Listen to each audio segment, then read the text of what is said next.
Well, thank you everyone for joining us and welcome. My name is Amherst Williams. I'm the Executive Director of the Connecticut League of History Organizations. And on behalf of the League, I want to welcome you to today's webinar with the Norwich Historical Society. Before we begin, I wanted to say a few words about CLHO for those of you who don't know us. We're a nonprofit membership organization that exists to support and strengthen the people and organizations that do history work in Connecticut.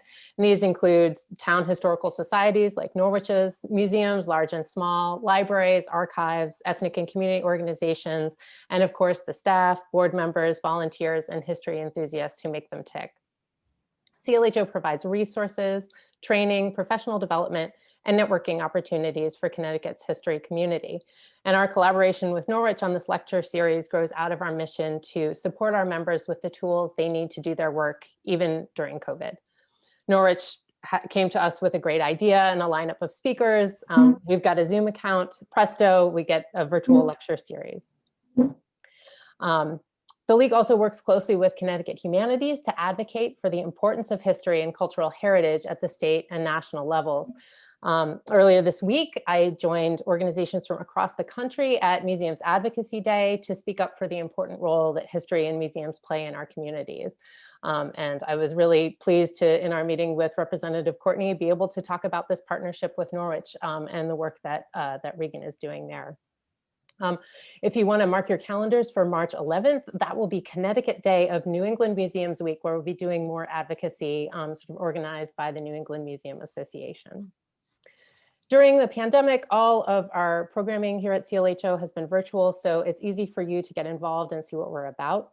We're currently planning a series of workshops in March, April, and May that will be sort of kind of practical training on like how to do effective virtual programs, how to think about online exhibits, how to use video to reach your audience effectively.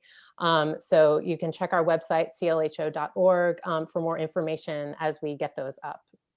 You can also catch up on our other virtual programs on our YouTube channel, which you can find on our website. With all of that, I want to thank you once again for being here, and I'll hand things over to Regan Miner, Executive Director of Norwich Historical Society, who will introduce our speaker. Regan? Thank you. Thank you so much, Amaris, and good afternoon, everybody. My name is Regan Miner, and I'm the Executive Director of the Norwich Historical Society. Thanks, everyone, for joining today. We're very excited about today's presentation. Before we get started, I just wanted to tell you a little bit about the Norwich Historical Society. We were formed in 2001, and our mission is to preserve, protect, and promote the rich history of Norwich, Connecticut.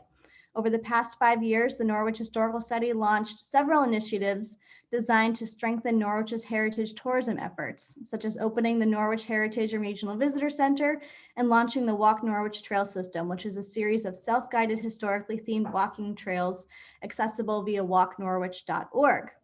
In addition, NHS supports our mission through programming such as guided walking tours, educational programming for students, lectures, historically themed events, and restoration of numerous historic buildings. For more information about the Historical Society or to learn about how to become a member, please visit our website at norwichhistoricalsociety.org. NHS is pleased to offer a virtual winter lecture series based off of topics from our Walk Norwich Trail System. The 4-part lecture series is offered in collaboration with the Connecticut League of History Organizations. We're so grateful to Amaris and CLHO for their support. I'd like to acknowledge our lecture series sponsor, Jackson Hewitt Tax Service, located in downtown Norwich. Thank you so much for your support. So in honor of Black History Month, our second lecture will feature topics from the Norwich Freedom Trail. Dr. Kerima Lewis will present the lecture, The Reign of Black Governors in Norwich, Connecticut and Beyond. This talk will discuss the tradition of enslaved Africans electing their own kings or governors in colonial New England. Many of these elected Black officials were African royalty and heirs to a throne in their homeland. After taking a general look at slavery in Norwich, a more specific look will be made of Boston Trowtrow, who served as the Black Governor of Norwich from 1770 to 1772, and Sam Huntington, who served from 1772 to 1800. An overview of other Black governors in Connecticut will also be included in the presentation. So now it's my distinct pleasure to introduce our esteemed speaker. So Karima Lewis teaches history part-time at Massasoit Community College, Quincy College, and Emerson College in Massachusetts. Having worked in the fields of social work and law before becoming a historian, She holds a bachelor's degree from Northwestern University, a master's of social work degree from the Hunter College School of Social Work, a Juris Doctor degree from New York University School of Law, and a PhD in history from the University of California, Berkeley. Dr. Lewis wrote her dissertation on the history of slave resistance in colonial New England. Her article, Captives on the Move, Tracing the Transatlantic Movements of Africans from the West Indies to Colonial New England, was published in the Historical Journal of Massachusetts. Dr. Lewis was a Massachusetts Historical Society Fellow in 2009, and she is presently working on the publication of her first book with an American Council for Learned Societies Fellowship for 2020 to 2021. As a local historian in the field of slavery in New England, Dr. Lewis is often asked to make presentations on the topic such as this. So we're so pleased to have Dr. Lewis here this afternoon with us. And without further ado, I would like to turn it over to Dr. Lewis. Thank you. Thank you, Regan, and thank you, Amaris, for that introduction. Let me just say before I get started that you will see that Regan said Black governors, and my title to my PowerPoint says Negro Elections. And so I'm just going back to the 18th century as they were called. And so I'm just doing that for my frame of reference, because during the 18th century, they were referred to as Negroes or Africans or not African American. That's relatively new. And so I just wanted to make that clarification just for his history's sake. We're going to just say Negro. Okay, so this talk today will discuss a cultural tradition that emerged in colonial New England during the 18th century. It was a time when enslaved communities elected their own kings and governors. And this was a time that these individuals who are electing these officials are held in bondage themselves, and they're denied basic liberties, including the right to vote. And so it was always believed that Negro elections grew out of enslaved people imitating the elections of their white masters. They would have, well, the enslaved man would probably bring his master to the town location where the elections are going on. And so he's there, he's got to wait for his master. And so he sees the process. And so the early history says that Africans that were holding elections were imitating or mimicking their masters. But I want to offer a different perspective, because you'll see white elections, a lot of politicking, a lot of this politicking took place in the tavern with the beer and the rum flowing. That's how a politician got elected. He was the one that could buy the most drinks. And then these parties of politicking would soon become drunken brawls that takes place. So this is an image of what a white election during the 18th century might look like. But we know that during this time, it's only white men with property who can vote for a candidate. But when we take a closer look at Negro elections, it shows that enslaved Africans and their descendants are not imitating white elections, but were rather combining their African tradition of celebrating their kings and chiefs with an electoral process that they found in place in New England. So they're going to put a little African twist on holding elections. And so examining the lives of Boston, I don't know if I pronounce it like Trowtrow, I say Trowtrow, who served as the Negro Governor of Norwich from 1770 to 1772, and Sam Huntington, who served from 1772 to 1800, allows us to look at slavery in Norwich during this early period. And so discussing some of the other Negro governors in Connecticut, further demonstrates how enslaved people continued their African traditions with an American system of elections across New England. Dr. Lewis, do you think you could make the screen full size so we Oh, can see I'm the full image? sorry. No, you're Yeah. perfect. Let's, You just want to get it into the slideshow mode.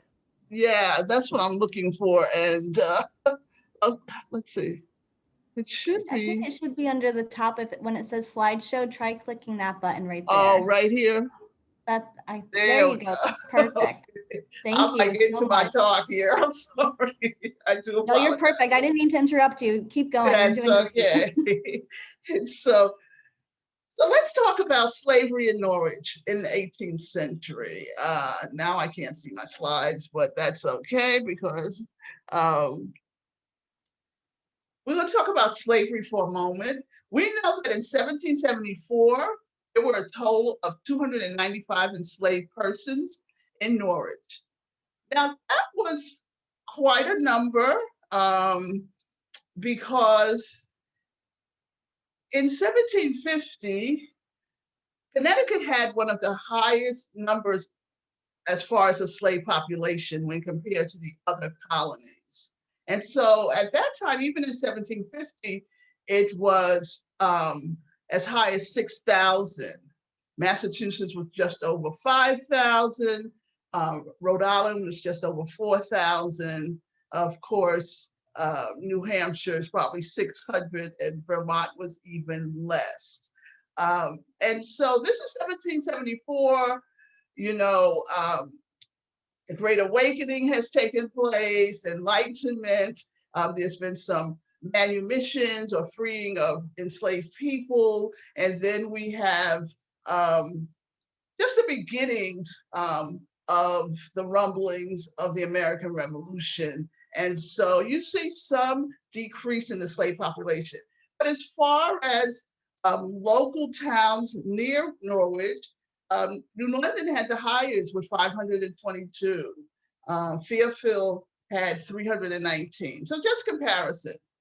And so why would Norwich be in the group of larger numbers of enslaved people? And what I have reasoned is that the connection with the West Indian slave trade is the explanation for why you have a rather large slave population in 1774. So we know that many towns in New England participated in what was called the provisions and carrying trade. New England colonies like Massachusetts and Connecticut, even Mid-Atlantic, New York and Pennsylvania, they would provide the West Indies with the foodstuffs and the other items like lumber and shingles and things like that. Cattle and let me see, salted beef and pickled codfish were among the items that were sent to the West Indies. Now, the West Indies are so involved in cultivating sugar, they don't have time to grow food for their enslaved population or for themselves. So I always say that New England fed the West Indies and other items, and Connecticut was best known for horses, sending horses to the Caribbean. And you needed those horses for sugar production because, you know, you got to stack up the barrels of sugar, take them to the wharf, to put them on the ship. And so you needed horses in this production in the Caribbean. And so we know that Norwich and individuals from Norwich are involved in this. And so it's not surprising that West Indian trade captain John and Matthew Perkins of Norwich was said to have a house full of slaves. So when Captain Matthew died in 1761, his estate included enslaved persons named Tamar, Ziba, Jehu, and Selah. But when his brother John died of lockjaw in 1773, it was after the enslaved man bit him on the thumb because he didn't like how Captain Matthew had disciplined him. And so he bit him and led to lockjaw, and he died. And so we know that Boston's slave master, Jabez Huntington, and his son Jedediah are also among the most successful West Indian trades merchants during this time. So we're going to talk a little bit about Jabez, and we're going to talk a little bit about Jedediah, a little bit about Sam Huntington, Governor Sam Huntington. So we know Jabez, and I have, okay, I got this. And so this is Jabez Huntington, a favorite son of Norwich. He was born in 1719. He died in 1786. He was the great-grandson of Simon Huntington. That's his earliest ancestor that's connected to New England. And Simon Huntington died in 1633 on his way to New England. He was immigrating to New England, and he died at sea just before he reached New England. So that's the earliest ancestor to New England. After graduating from Yale, Jabez entered the West Indian trade, which made him the wealthiest merchant in Norwich. He will serve in the General Assembly, the Governor's Council. He's a renowned and committed patriot who served as a major general in charge of the Connecticut militia during the Revolution. And he had regular contact with George Washington and John Hancock. And so we know that George Washington, and I think you all know this as well, spent the night at the home of Jabez. This had been Jabez's home since 1745, and during the war, George Washington spent the night there in 1775. And they said next to Governor Trumbull, Jabez was the most influential member of the Council of Safety in Connecticut, and he was a man known for his devotion to public good. Now his son, Jedediah,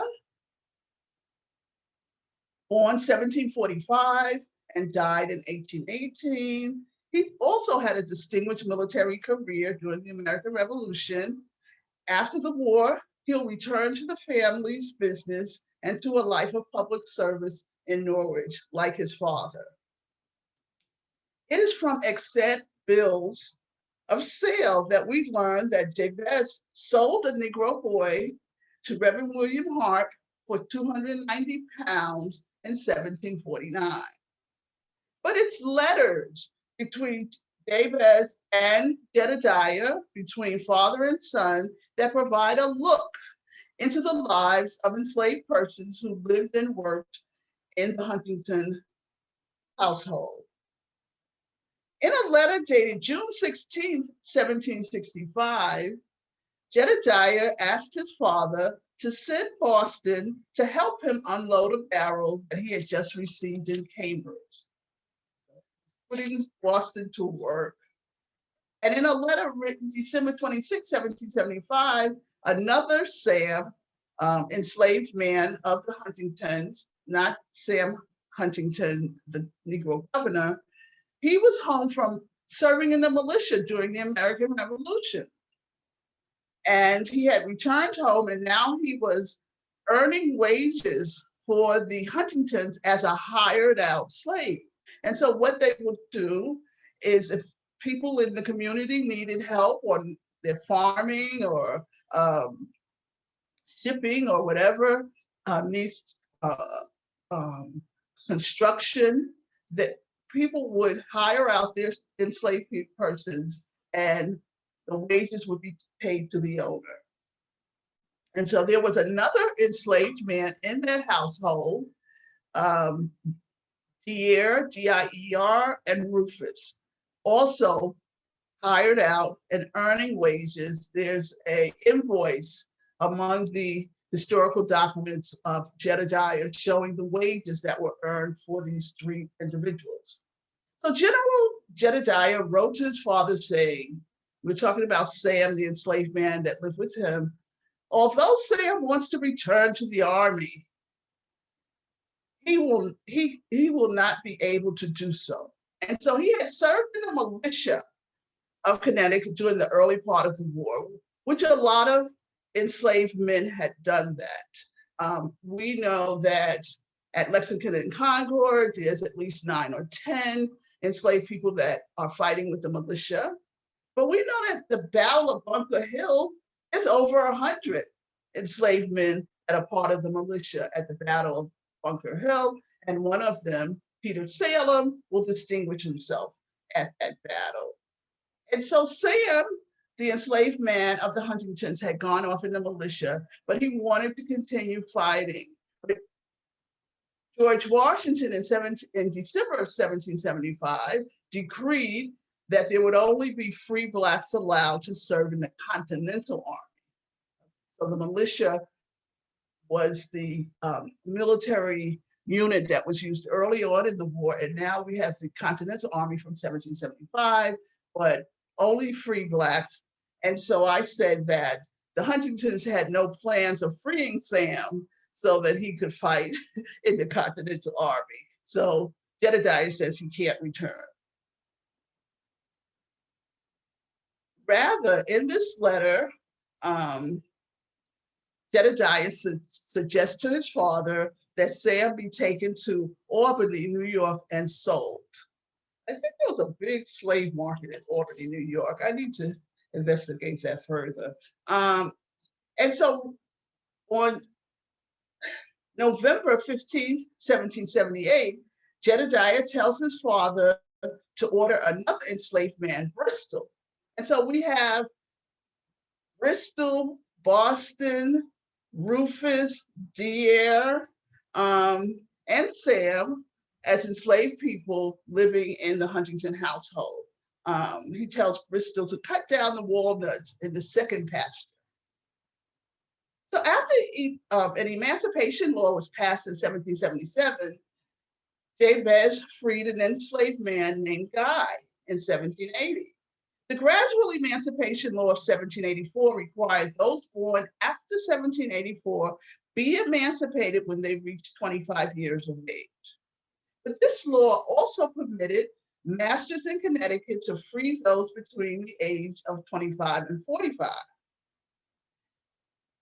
Bristol must have been past age 45, since Jedediah writes on October 9, 1783, about taking Bristol with him if he moves to New York, provided that some kind of bedding could be arranged in the kitchen for him to sleep. In the meantime, Jedediah says in his letter, he is to be brought to New York and put to work chopping wood.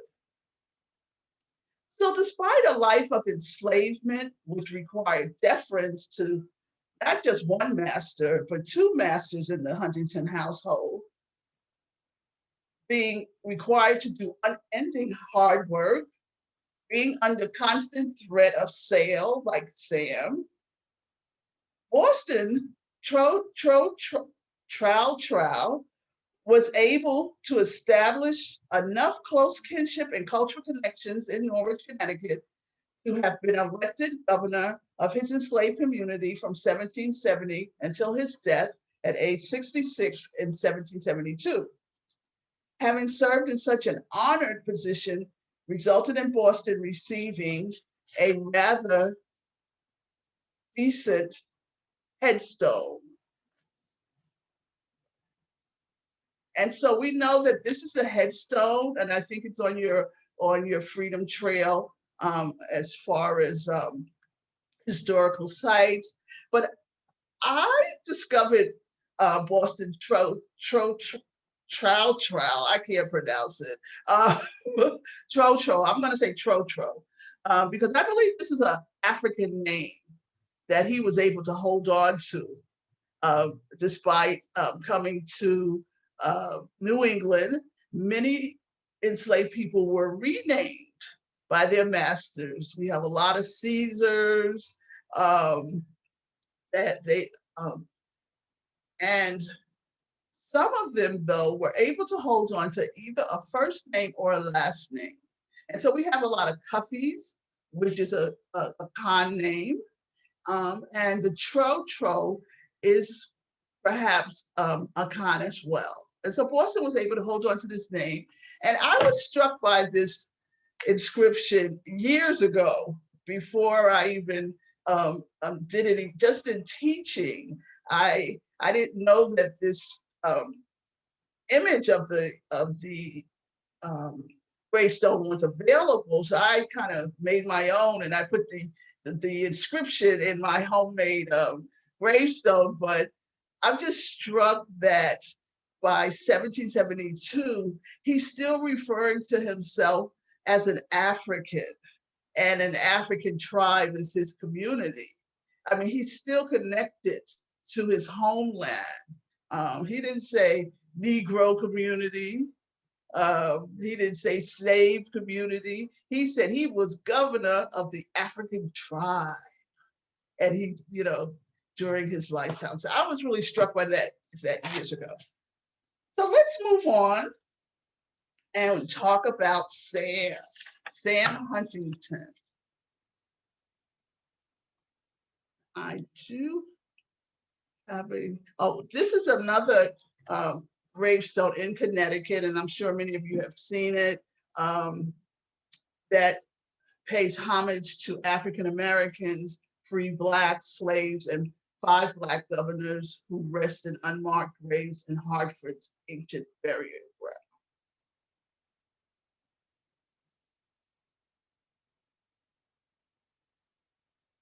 And so this is Governor Samuel Huntington.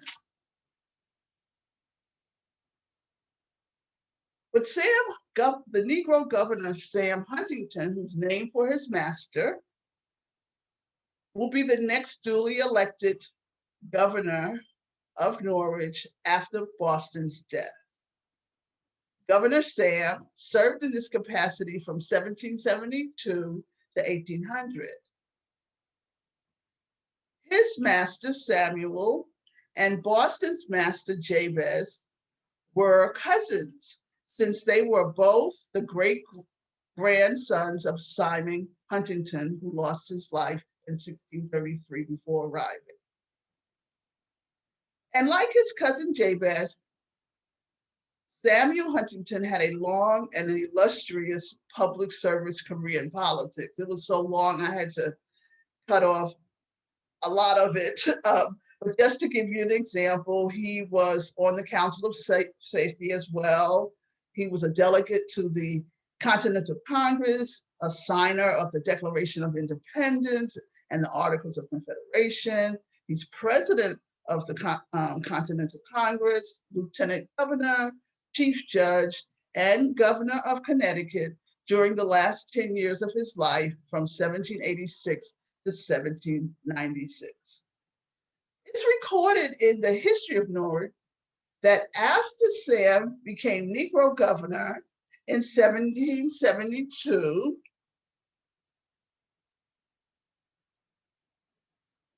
that he would ride through the town on one of his master's horses, adorned with plated gear, fancy shirts that he borrowed from his master, but he would have his African attendants with him, his African guard, I like to call it, several men who would ride along with him.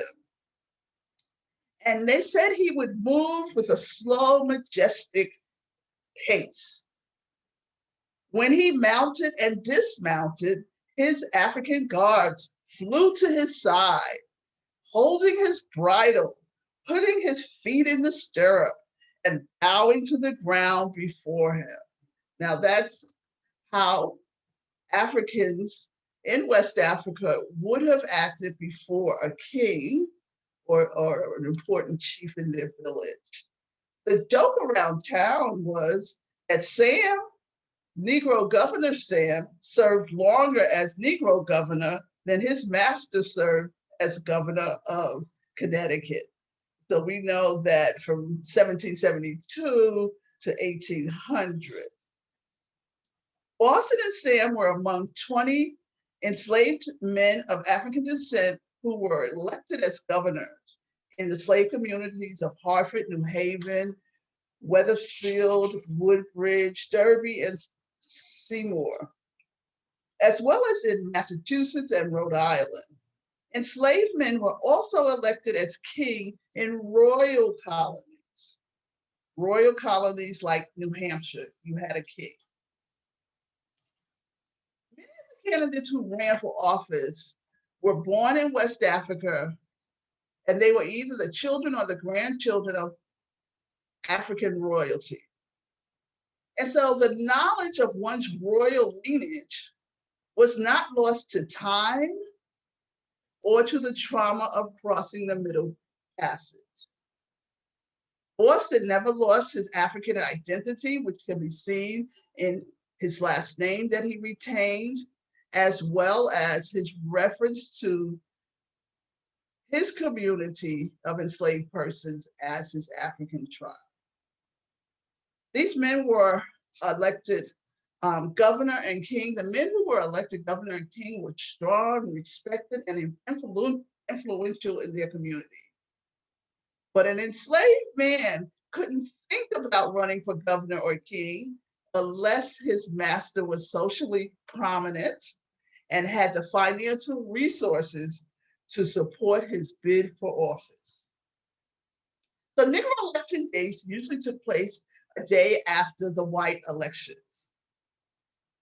Similar to the white elections, the candidates debated each other. They made last-minute speeches. That they took an actual vote by voice or by lining up behind the candidate of their choice. And voting always took place in an open and airy location near big shady trees, reminiscent of their African homeland. There was muster days attached to white elections. The militia would train and muster during the elections, and that was a form of entertainment, I think. But the Black musters took on a comical feature because they imitated the stiffness and military pretensions of white militia masters. So after the winner was announced, after the election, the African drumming could be heard. It would signal the start of the processional. And so it is said that the parade that the Negro governors had, and you can see from this image that this Negro governor is leading a processional, that parades were really not put in place until Negro governors started this. Whites didn't have parades during the election festivities. And so we know that parades is a big part of American culture now, but it started with Negro elections. And so the new governor made his entrance in an outfit almost totally borrowed from his master, from the shirt and the sword, even the horse that he was riding on.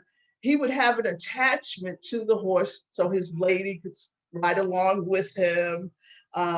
Similar to Sam Huntington, the new governors were often escorted by troops of men marching 2 by 2, dressed in military style and mounted on horseback as he led the inaugural parade. After the parade, they would arrive to a location where the inaugural dinner would be held. That had been paid for by the master. And so with his lady on his side, the newly elected governor would rise to greet his well-wishers.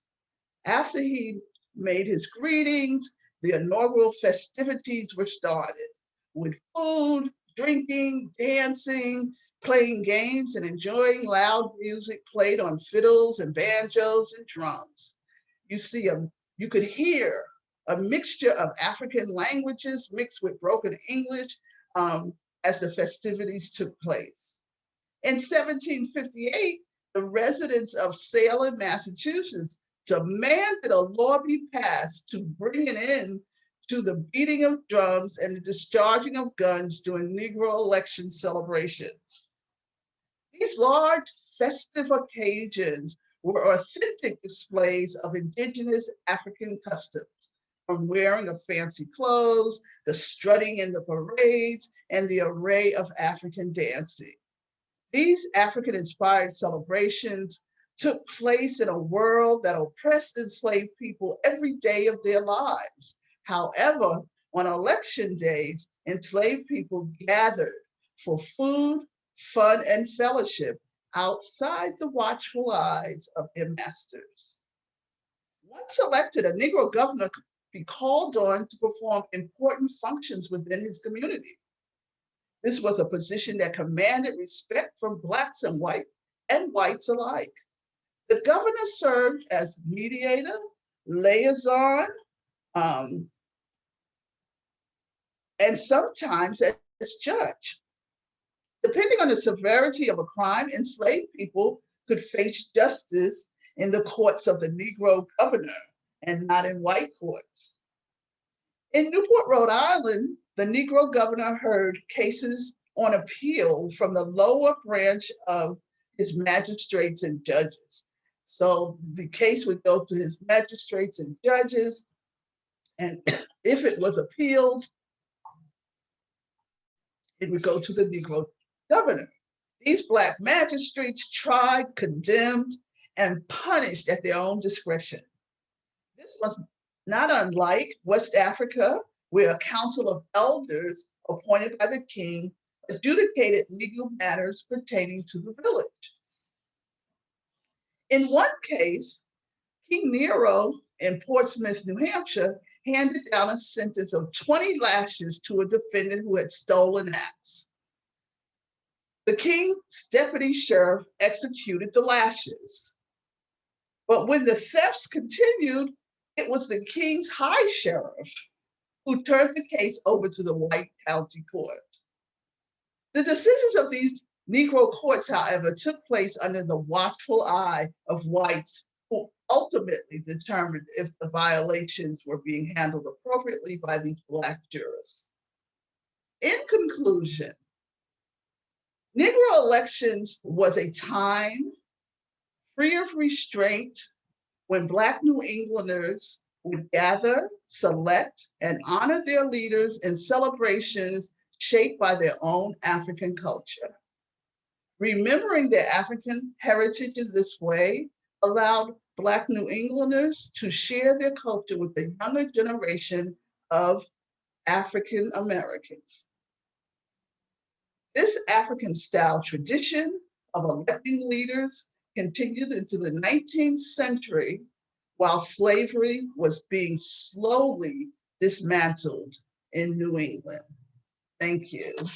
Oh, I think I missed one slide of the other governors. And this just gives you an idea of some of the other governors that served across Connecticut during the 18th and 19th century. Thank you. Thank you so much, Dr. Lewis. What a fascinating topic and presentation. And we have a number of questions lined up here. I think the first that came through from Thomas is sort of about this slide. So while you have that up, I'll sort of pose that one. He lists, he's found in his reading in Black Roots of Southeastern Connecticut, a person named Hercules, governor of the Negroes, who's buried at the ancientest burial ground in New London.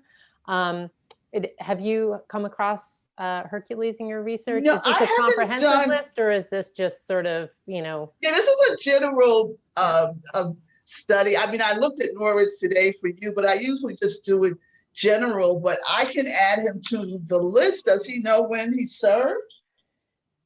So he has information about the wife of Hercules, Florio or Flora, who died around 1749. Okay. But a list says this, it's in the chat if you want to take a look. Black Okay, Roots I'll of take a look at Southeastern, the end. Okay, thank you. Black Roots of Southeastern Connecticut. It sounds like a published volume. I think I have, I'll take a look. Yeah. Definitely. Tell Great. him I said thank you. Yeah, no. Hercules' grave is And Dr. unknown. Lewis, His wife is I'm good buried friends in. with Tom too, so I Okay, can great. always connect you guys. Great. Okay, definitely. Thank you. We had a comment from Bethany, who lives in the house of a house that was built for Joshua Huntington, son of Jabez John Huntington, in 1771 during Boston Trowtrow's rule. So she just wanted to share that she believes Joshua owned an enslaved man called Benna, but the house that you were showing on that slide is right across the street. So. Okay, and I did want to cross Benna because Benna was freed as a result of the Emancipation Law. And I was thinking, at first I read it, and I thought I read Jabez, and then I said, no, this says Joshua. So I heard of Benna. Thank you. Yeah, great. That she was freed. There are a couple of questions that came in on the Q&A. One, Regan addressed a little bit, but it was a question from Pauline about kind of your source base here. She was interested in particular in the diaries, letters, and bills of sale for the Huntington family and where those archives are located. It sounds like many are housed at the Connecticut Historical Society, but I'm wondering if you can speak a little bit more generally about your source base here. How do you uncover this information about the lives and practices, about this sort of parallel system of governance, which, you know, I have to admit I knew nothing about prior to your talk. Okay, so one of the things that I told Regan, and we had a meeting on yesterday, I'm quite impressed with the research that Connecticut historians has done in this area. There's a lot out there. You just have to Google Negro governors, and there's so much that has been done by Hartford, by London, now Norwich. So there is a lot of information. But for me, just going back to the early histories that's been written, I believe it's, if I say it correctly, Hawkins, yeah, there you go. Yeah. Going back to him, I just do a general search, and I always put in Negro, I put in slave, and I just want to see what comes up, and also the Connecticut Historical Society that has the letters, and I looked at the letters, and I just kept reading until I saw, some indication of some discussion of an enslaved person. So it's tedious, but to me, it's exciting when you find what you're looking for. And I'm sure there's a lot more out there. I didn't really have a lot of time to do a lot of research with everything going on in my life, but I tried to just get a sense of what their lives were like, chopping walnuts, chopping wood, being sent here, there, and everywhere, So I just wanted to get a sense of how they lived and, what they experienced. Thank you. There's a question from Dennis. So in Guilford, Connecticut, he says, we have an anecdote that Moses was the local slave king. Can you explain the difference, if there was one, between slave or Negro kings and slave or Negro governors? Okay, so in Connecticut, he should have been a governor because it's not a royal colony. So you think of royal colonies where the king is the one that manages, his staff manages the colony. So New York was a royal colony. New Hampshire was a royal colony. Now, I believe Massachusetts will become a royal colony after that problem with their charter, and that's straightened out in the 1690s. And so the king has more control over what's going on. You can think about New York being a royal colony because when New York was founded, it became New York, and I think King James named it in honor of his brother. So the Duke of York. So, the king is more involved. Virginia becomes a royal colony as well later on, but it began as a colony that the Virginia Company set up, as well as Massachusetts, the Mass Bay Company. But later on, they became royal colonies. But pretty much, it has to be a royal, designated as a royal colony. Now, that's not to say that there were not enslaved communities who took upon themselves to select their own kings. Okay, so this is the structure of government that they come out of, where they have a king or chief. And I think there were many kind of variations on this that might have taken place. And so, what was the name of the man that was the king? Genesis Moses. Moses. I need a pen. 1 second. I just ran in here. I need a pen because I got to write this. Is it in the chat? This is in the Q&A. Oh, hold on. But I also know Dennis, Dr. Lewis. I can Oh, connect okay, you. okay. So, yeah. all right. I just want to be able to look further. Okay. I think the next person in the queue was Angela, who had her hand up. Angela, do you want to go ahead and ask your question? I love seeing faces or hear voices. Okay. I just wanted to say thank you for your expertise in sharing this really fascinating history with all of us. I appreciate your time and professionalism. Thank you. Thank you for attending. Great. Our next question was from, actually, already done Pauline on the sources. So Hildegard has a question about, what about Western Connecticut? Or do you have any, have you done any research on this in the sort of Fairfield County area where she's coming from?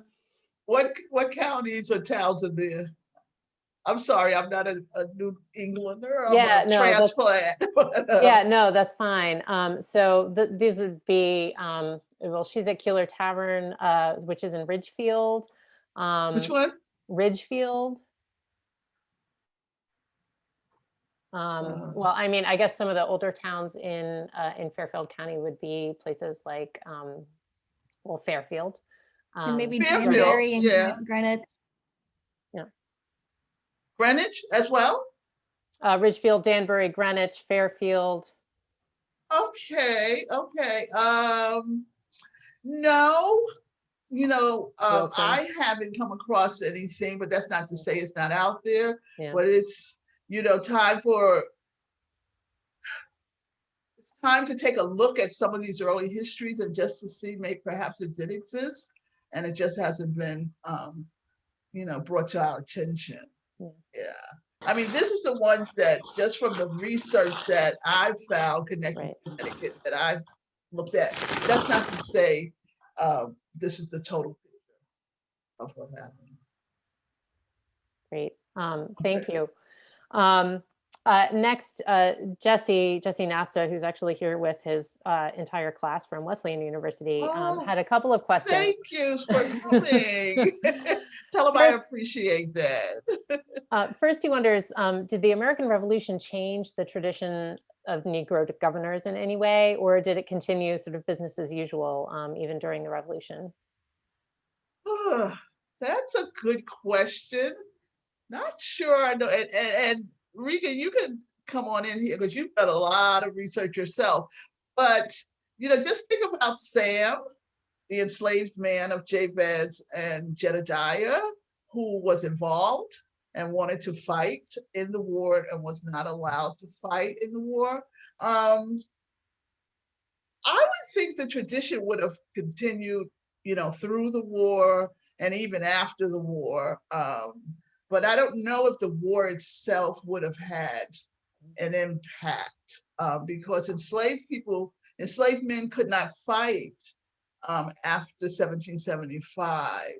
And so it wouldn't have taken them away from their duties or anything like that. I can't see it having an impact, but possibly I haven't run across anyone that served Sam that's in the Huntington household, he's not, a governor. So I don't know. I just have to see, but I'm thinking, no, it didn't have an impact. Yeah. Great, thank you. Jesse had Okay. another question, in addition to thanks for the fascinating talk. He was Okay. curious if you had found any oral history or memories of Negro governors passed down, and whether oral history had played a role in your research on slavery in New England more broadly, or if this was really just too long ago for any oral traditions to be. I think that of that part of the history that talks about Sam and what kind of regal governor he was is oral history, and it's not necessarily coming from a person of color, but it's coming from someone in the community. So that is oral history that's kind of been written down. In my own work in looking at 18th century, I look at 17th century, 18th century enslaved people in New England. And it's not so much oral history. Well, let me just share. I look at enslaved people who commit crimes to resist. And among them are setting fires. And so when a fire takes place, it can be published in a newspaper, this fire at so-and-so's house, and villainous Negroes are suspected, right? So that's the announcement. But sometimes you get the voice of the enslaved person and say, like, why did you set that fire? And one little boy, 14 years old, he went to the barn, he set the fire, all the animals died. Why did you do that? And he said, I was tired of taking care of those creatures. So you get the voice, like one woman in Middleton, Connecticut, she set fire to the Master's Road Walk. She set fire to one barn one morning, another barn the next morning, and then they arrested her. And she said, and I guess, why'd you do that? And she said, I was going to get his house next. So sometimes you can get the voice, and that's basically oral history because that's coming from the enslaved person. Very rarely do you get that.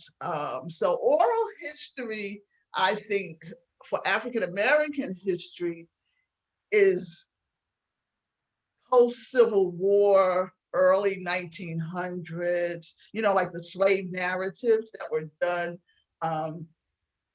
during the New Deal by, projects.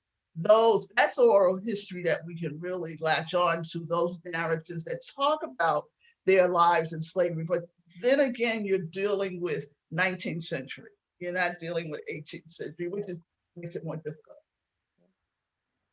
Great, thank you. Yeah, I can tell you everything about my research. Yeah, no, this is really fascinating. Mary has a question about whether there's any explanation in your estimation for why in its last years, this tradition was kept alive mainly in the New Haven area.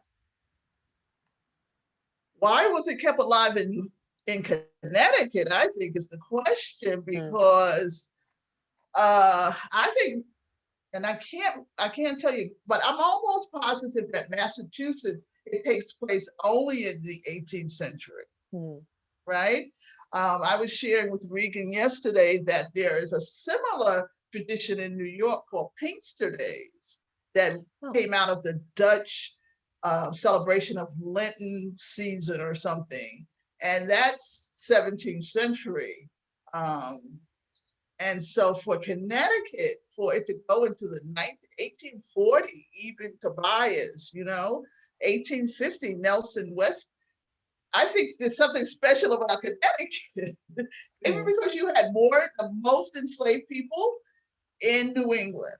So when you got numbers, you can maybe have, when you have numbers, large plantations in South Carolina, you're going to have more evidence of African remnants because the people are more self-contained and they can hold on to those traditions because they have people to share it with.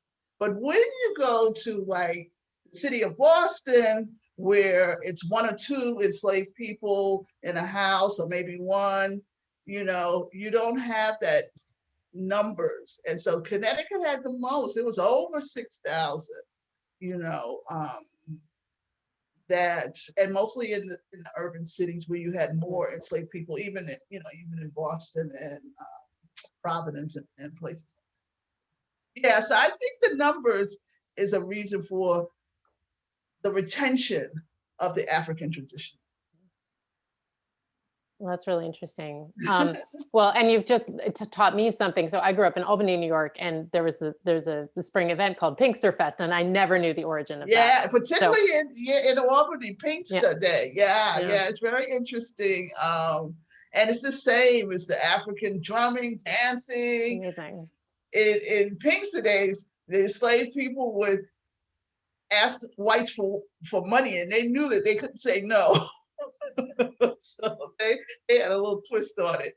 But yeah, so it's like Africans will take what's there and put their twist on it. Just like with religion, Christianity was Africanized when Africans came. You didn't have clapping and dancing and all that in Christian religion until Africans come. Yeah. So I can teach a lesson, so don't get me started. Oh no, that's okay. We had another question come in about Hercules, whose wife. So that's clearly a thing to look into. Okay, I want to add as many to my list as I can. Yeah, and Dennis also adds about the story about Moses from Guilford, that this is a story that comes to us from Lyman Beecher, the father of Harriet Beecher Stowe. Okay, he wrote about was it Hercules? No, Moses. Hercules, Moses, all these names. Okay, so did he write about it, Moses? I don't know, Dennis, do you want to? Yeah. Let me see if I can. The source. Go ahead and talk, Dennis. I guess it's in an autobiography. I'm sorry. Hi, Dennis. Hi. Lyman Beecher grew up in North Guilford, and his daughter, Harriet Beecher Stowe, was interviewing him for his autobiography. Mm-hmm. And she said, were there a lot of slaves? And he said, yeah, we had Moses, and he was a man of business. He rang the church bell, paid for Reverend Fowler's son to go to Yale, kept the books, was a factotum. And then he said he remained a slave because he was king. So this is from Lyman Beecher. And it just, of course, if that doesn't blow the top of your head off. He paid for somebody to go to Yale? He paid for his enslaver's son to go to Yale. And we have evidence of Jonathan Fowler going to Yale, who was the son of Amos Fowler. And when was that? He went to Yale? Maybe 1780s. Oh, I didn't know Yale accepted. No. He paid for the white master's son to go to Yale. That's what I thought you said. That's what I was asking. Yeah, he was a king. He was a king. You're right. He was, but and he's that story, is kind of like one of those white person's anecdotes. But then we found, dozens of documents about Moses and his family. You did? Yes, we have 11 generations of that family identified, and anyway, well, you and I should talk separately. We'll talk. To teach history. I have a nonprofit that it's called the Witness Stones Project, and some of the people in attendance know me, but we go around the Connecticut, and now we're up in Deerfield in New Jersey, helping the local communities tell the stories of individual enslaved people. Oh, okay. I have to hear more about that. Yeah, because I'm saying, is it time to go? Because you know how historians we go on and on. No, I just want to be conscious of everybody's time, but I can definitely connect Dennis and you, Dr. Lewis, online afterwards, so I can exchange emails and contact info. Yeah, definitely do that. Thank you so much. And working with my lateness, driving from Massachusetts to perfect. to New York, but I'm here. You're perfect. Don't even worry about it. And I just wanted to conclude and just add that if anybody wants to kind of see a tangible example of these Black governors or Negro governors, I invite you to come visit Norwich and go to the Norwich Town Colonial Burying Ground to check out Boston Trowtrow's grave. It's a beautiful grave, as you saw in the presentation. We just recently installed a plaque commemorating the Black governors of Connecticut in front of Boston Trowtrow's gravestone, which talks about Boston and the other Black governors that Dr. Lewis mentioned this afternoon. So I encourage everybody to take a look. And if you want to learn more, also go to walknorwich.org to see the entirety of the Norwich Freedom Trail. And I'm also pleased to say that the Boston Trowtrow gravesite is listed on the Connecticut Freedom Trail, in addition to the Norwich Freedom Trail as well. So thank you all. I just wanted to give a quick little teaser for next month. So we have our next lecture series on Thursday, March 25th at 3 p.m. And it's titled Emma Baker's Place, a Mohegan Woman Standing for Her People in the Land. And I hope you guys join us for that. More information is on the Historical Society's website and also on CLHO's website as well. So thank you all. And my email's in the chat. If you have any questions that you thought about after the fact, please email me and I'm happy to connect you with Dr. Lewis. Thank you. Thank you again. Thank you all for being with us. Okay, take care. Thank Bye you now. all for visiting and thanks so much for tuning into the presentation. We appreciate it very much. And for asking questions too. I like that. Okay, so will you make